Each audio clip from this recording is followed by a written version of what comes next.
تو یقیناً انہوں نے راہ راست پا لی، اور اگر وہ اعراض کریں تو بلا شبہ وہ ضد میں ہیں۔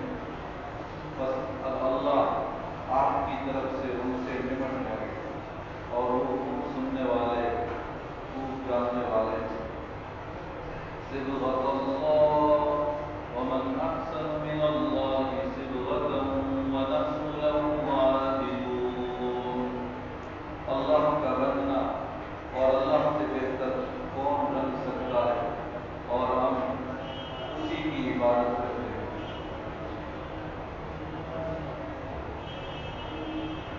اس آیت میں اللہ تعالی فرماتے ہیں کہ اگر یہ یہود و نصارہ اور دنیا کی دیگر قومیں اسی طرح ایمان لے آئیں جس طرح تم ایمان لائے ہو،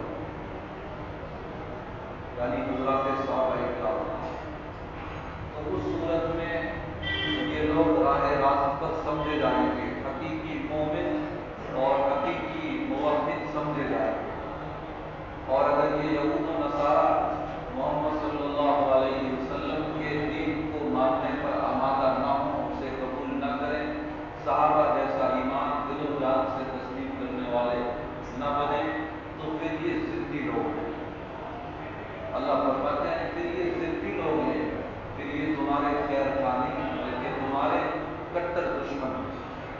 آگے اللہ فرماتے ہیں فَسَيَكْفِيكَهُمُ اللَّهُ، یہ بھلے ہی تمہارے کٹر دشمن ہوں، تمہارے خلاف شرارتیں کرتے ہوں، حرکتیں کرتے ہوں، تمہیں نقصان پہنچانے کی ہر ممکن کوششیں کرتے ہوں۔ یہ آج اسلام اور مسلمانوں کے ساتھ ہم جو اپنے ملک میں یا دنیا بھر میں دیکھ رہے ہیں، تو ایسا کوئی پہلی مرتبہ نہیں ہو رہا۔ یہ اسلام کے ساتھ، مسلمانوں کے ساتھ ہر زمانے میں کم یا زیادہ ہوتا رہا۔ نبی صلی اللہ علیہ وسلم کے ساتھ کیا کچھ نہیں کیا گیا، نبی کے صحابہ کے ساتھ کیا کچھ نہیں کیا گیا، صرف دین کی نسبت پر، دین قبول کرنے کے جرم میں انہیں وطن تک سے نکالا گیا، ان کے بائیکاٹ تک کیے گئے، انہیں بچوں سے دور کیا گیا، ان کے ساتھ کلام سلام بند ہوئے، جانی اعتبار سے، مالی اعتبار سے، ہر اعتبار سے سب ترین ابتلاءات سے، آزمائشوں سے صحابہ کرام کو گزرنا پڑا ہے، صرف دین کی نسبت پر۔ اور قرآن میں بھی اللہ فرماتے ہیں احسب الناس ان یترکوا ان یقولوا آمنا وهم لا یفتنون، کیا تمہارا خیال یہ ہے کہ تم مومن بھی رہو اور تم پر آزمائشیں نہ آئیں؟ ایسا نہیں ہو سکتا۔ مومن کے ساتھ آزمائش کا آنا تقریباً یقینی ہے۔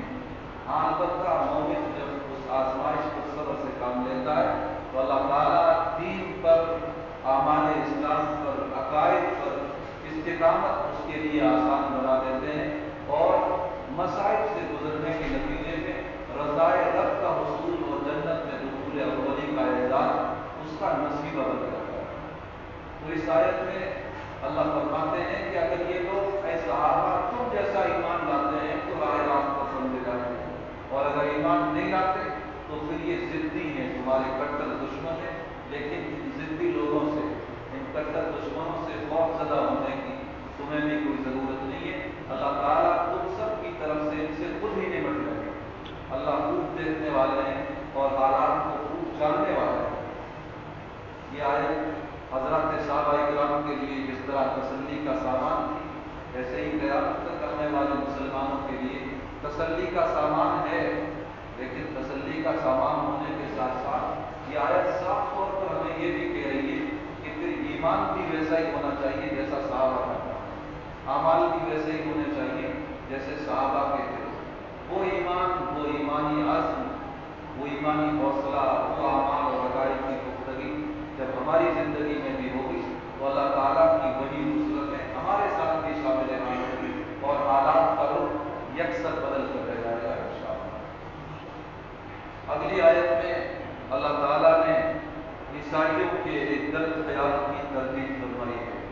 وہ غلط خیال کیا تھا؟ وہ شیخی بگاڑتے تھے، وہ کہتے تھے کہ ہمارے یہاں ایک زرد رنگ ہے، پیلا رنگ، جب کوئی بچہ پیدا ہوتا ہے یا کوئی کسی دوسرے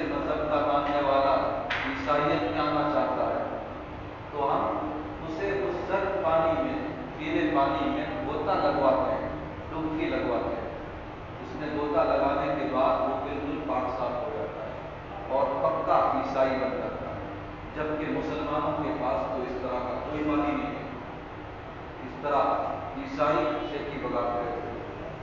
تو اللہ تعالیٰ نے ان کی اس بات کا اس نے جواب دیا ہے۔ اللہ فرماتے ہیں یہ تو ایک رسم ہے، پیلے پانی سے نیلے پانی سے کیا ہوگا، یہ تو دنیا کی ایک رسم ہے، اصل تو اللہ کے دین کا رنگ ہے۔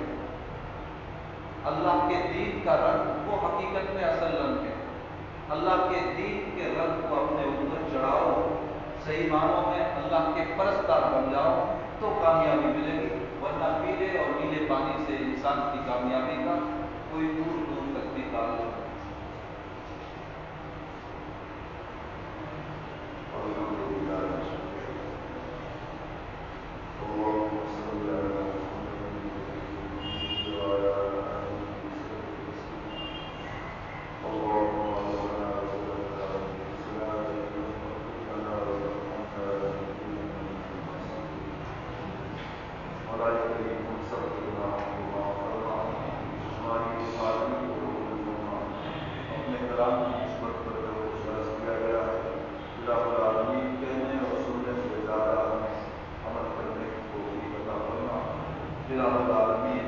صحابہ اکرام کا ایمان جسے آپ نے اپنے کلام میں اور آپ کے نبی نے اپنی احادیث میں نمونے کے طور پر، معیار کے طور پر قیامت تک آنے والی انسانیت کے سامنے پیش کیا ہے۔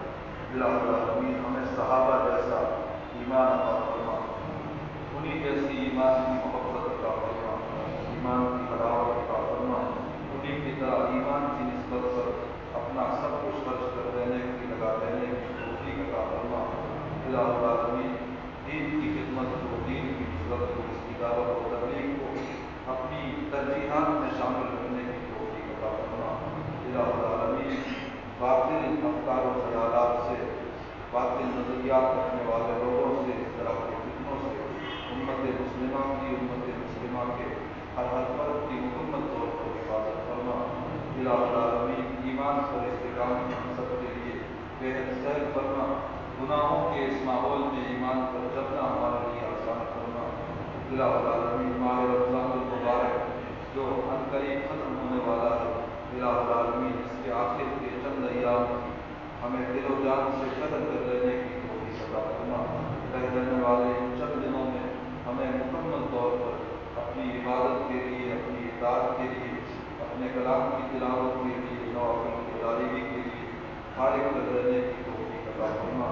الہ العالمین مردوں کو بھی، مستورات کو بھی، بچوں کو بھی، بوڑھوں کو بھی، سب کو حسب توفیق، حسب ہمت اپنی عبادت میں ماہ رمضان المبارک کا مہینہ گزارنے کی توفیق عطا فرما۔ الہ العالمین ہماری یہ دعائیں اپنے فضل و کرم سے اور اپنے حبیب صلی اللہ علیہ وسلم کے صدقہ فضیلت میں قبول و منظور فرما۔ سبحان ربک رب العزت عما یصفون وسلام علی المرسلین والحمد للہ۔ Thanks for watching. Don't forget to like, comment, share and subscribe to Al Wahid channel.